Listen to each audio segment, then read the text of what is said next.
Hi, I'm Shira Carpel. And I'm Shayna Gaunt, and we're board-certified behavior analysts.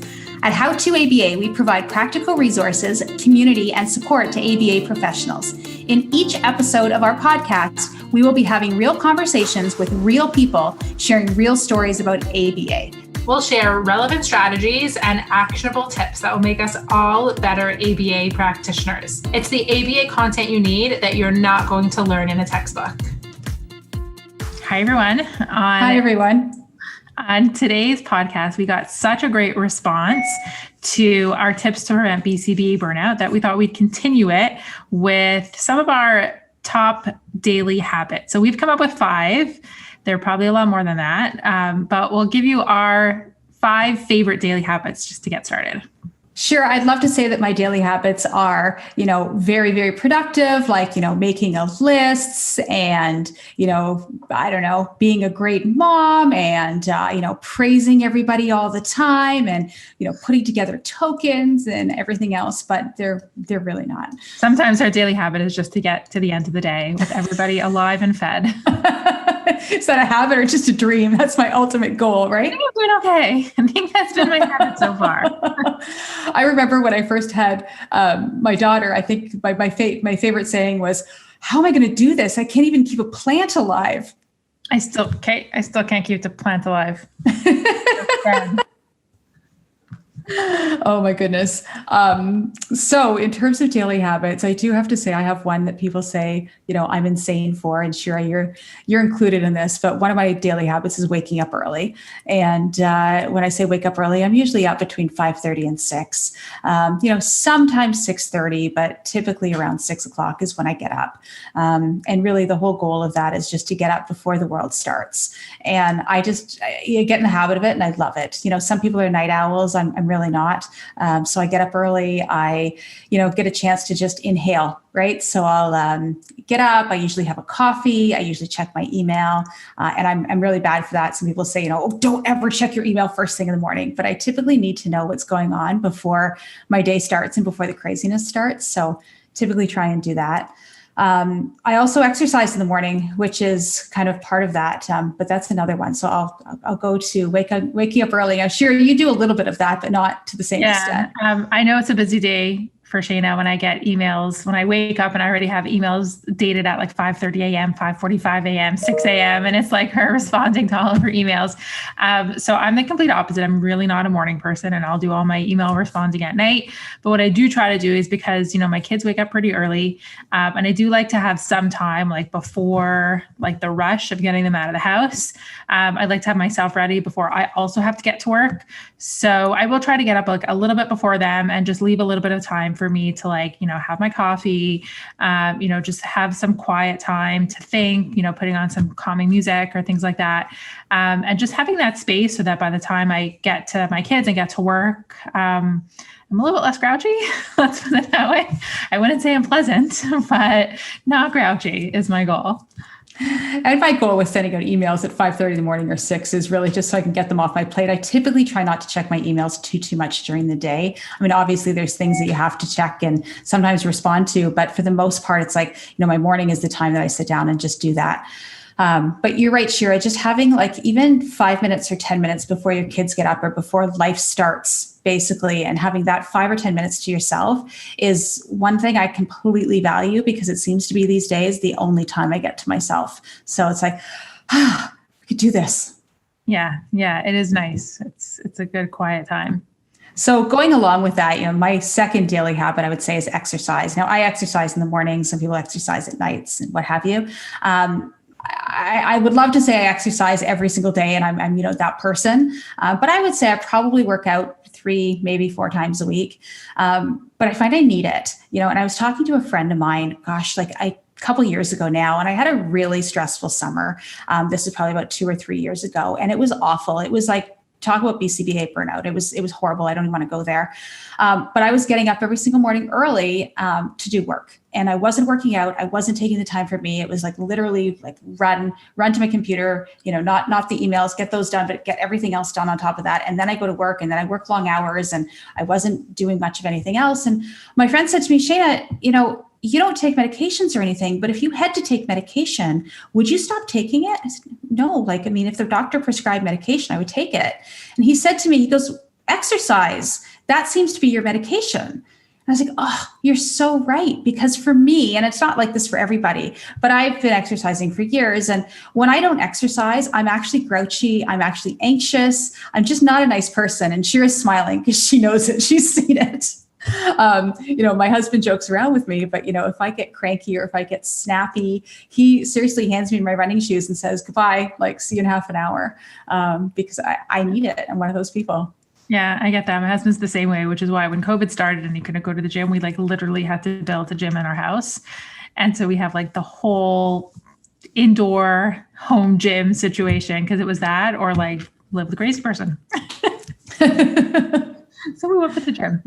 Yeah. No, exercise is not really my thing. I mean, I do it and I try to do it, but it's not one of my, daily must-haves. One of mine would be having dinner with my family. We try to, as a family, all sit down and have dinner, which like kind of evolved pretty recently. Like I would say when my kids were younger, it was like a lot more hectic and they would all, get home early from school and they were already starving. My husband would get home later. And like, I think as our schedules shifted, my kids get home pretty late. They get home after 6:00. And so we've pushed dinner time till then. My husband's now working from home. So like we all kind of land at home around the same time, which is around like 6:30. And with me, working a little bit later, dinner's not even ready early anymore. So we've kind of started doing this, eating dinner together, around that time. And it's really nice, for us all to sit down. My kids are like, have very busy schedules. So we don't really get to sit down and see each other very often. It's a no phone zone, although we have to enforce that with my teenagers too often because they'll, be staring in their pocket. And I'm like, what's in your pocket? I love that. So sometimes it's just 15 minutes because like we're running somewhere else. But even if it's just for 15 minutes, it's nice to know that like we all kind of come together at the end of the day. So yeah, I would say that's a must-have for me. And that's awesome, Shira. I mean, you've got 3 kids and those kids have very different schedules and they're all involved in different, extracurricular activities and things like that. So always coming and going. So I love the fact that you make that a priority. So yeah. I was just as an aside, I was reading Obama's book recently. And did you know Obama, President of the United States, he did the exact same thing. He made time to have dinner with his family every single night while he was at the White House. And he would joke around and he would say, hey, listen, my commute's nothing. He's like, I can walk down the stairs and be dinner with my family. He's like, I have no excuse. And he did that every night. So that's amazing. I would say I try and aim for that 3 or 4 nights a week. And I love it. I love being able to sit down. And when I don't, if I have to work late, sometimes I feel like I've missed out, right? I feel like I've missed out if I haven't sat down and said, hey, let's talk about our days and that type of thing. Yeah. Or even get and then you don't like ever see them. Yeah. Or get the grouchy, like, I don't like this for dinner. Oh, I don't want this. I still, I even appreciate that now sometimes because I know we won't get that forever, right? Our kids are going to be grown up soon. Totally. Yeah. Totally.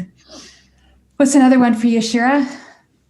I would say that gratitude is an important daily practice. And I think especially, in the work that we do and the jobs that we have and can be very stressful and you can end up just worrying and becoming nervous about all the things we have to do and our to-do lists and stressing about our jobs, but also because, we were talking about this earlier that like we get to walk away at the end of the day and no matter what challenges we personally have, I don't think I deal with the amount of stress and challenges that our families deal with.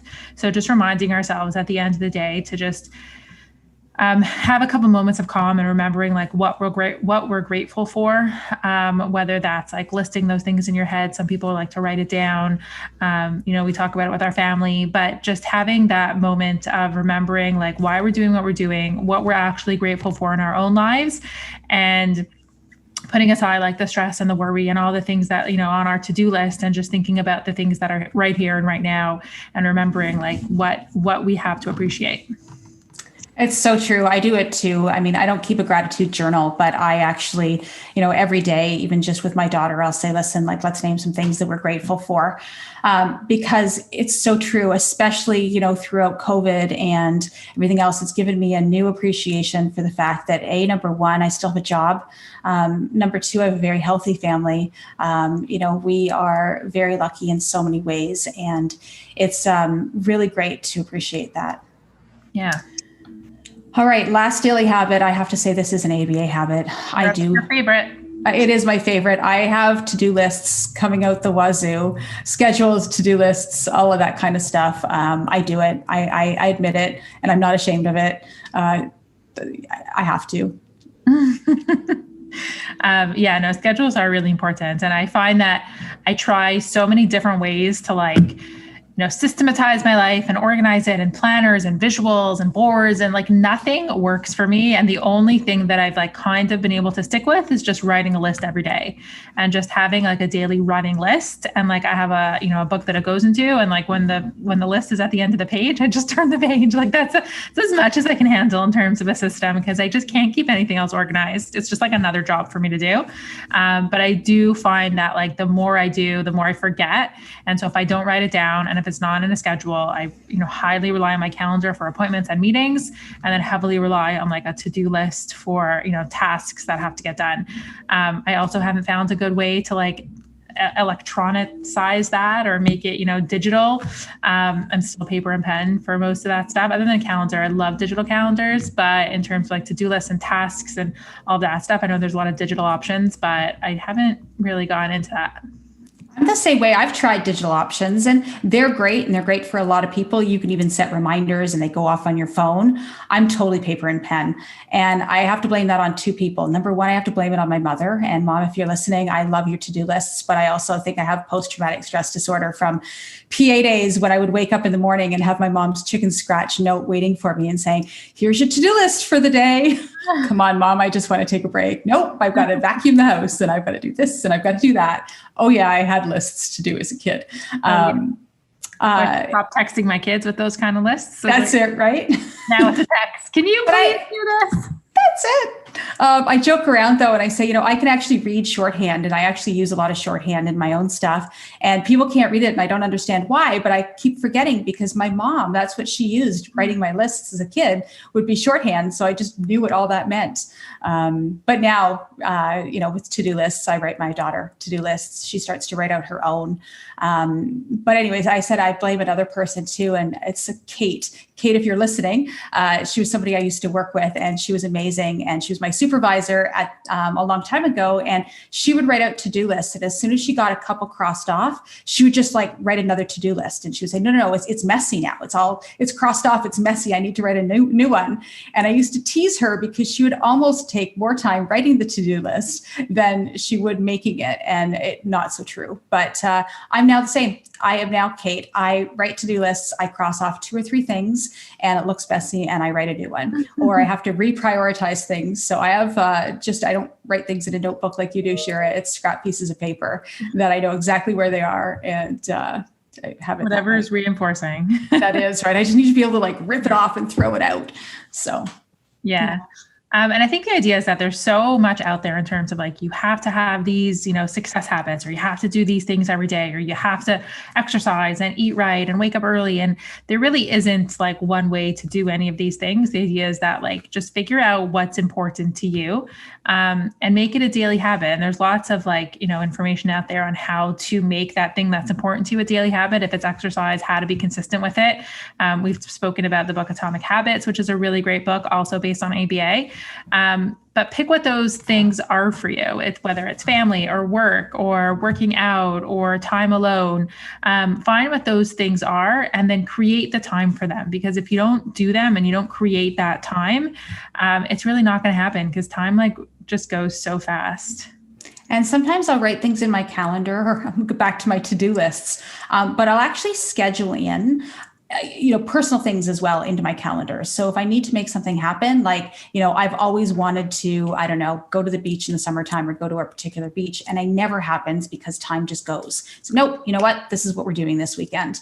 and then it rains, but no, writing it into the calendar. No, like, this is what I'm doing. If it's, dinner with your families is really important to you and you're not doing it, start by writing it into your calendar 1 or 2 days a week until it becomes a habit. But make sure that you are prioritizing that and spending time and making time for that it's huge. The second biggest thing too, in terms of your daily habits, doesn't matter what they are, but making sure you're defining boundaries, and making sure that you can tell people and are able to communicate, this is what I can do and this is what I can't do. So for instance, in my own life, my boundaries, I don't want to work weekends. I used to work 7 days a week a long time ago, and it's hard. So I define boundaries, and my weekends are off. My weekends are sacred to me. I don't even return emails on weekends. I don't check emails. I do nothing on weekends. And some people can't do that, but, or sometimes it needs to be shaped. Okay, I'll only check them on Saturday mornings and Sunday nights. But really defining those boundaries and trying to stick to them as much as possible. Yeah. I mean, similarly, like, one of my non-negotiables is like the 25 hours of Saturday, and from sundown to sundown, I turn off my phone to completely detach. There's no media, there's no access to anything. And while it can be like, challenging, it's like one of the best gifts, because it really, all of those things really serve as distractions, whether it's work or social media or emails or, TV, news, media. It's all very distracting and somewhat overwhelming, that if you don't take a break and really focus on what's important, which is, all those other things that you don't have time for, which is family and being outdoors and, reading or just doing things that you never get to do. Having those non-negotiables has been really, really a lifesaver, because it's so rejuvenating to come into the week and having that day off. Yeah, absolutely. And, Shira, now we're starting to talk about, when you say prioritize what's important to you, we're starting now to get into the values. So for those of you guys who are familiar with ACT, look that up and, really start to ask yourself, what are your values and how do you get closer to your values? Couldn't be a podcast without some actual advice. Huh? It has to, something in there, right? Take away something from this. It's go check out ACT. So we hope that this, just allows you to think about those things that are important to you. Please share them with us when this podcast comes out. Please go and let us know what your top 5 daily habits are. We'd love to be able to share with everyone and learn from each other. And Shira wants you to write them down so we can make more lists. That's always my reinforcement. Thanks for joining today's conversation. Wherever you get your podcast, please go and subscribe, rate, and review so others can find out about us too. For more from How to ABA, including free resources and ABA materials, visit our blog at howtoaba.com. And make sure that you're following us on social media for more practical tips and updates.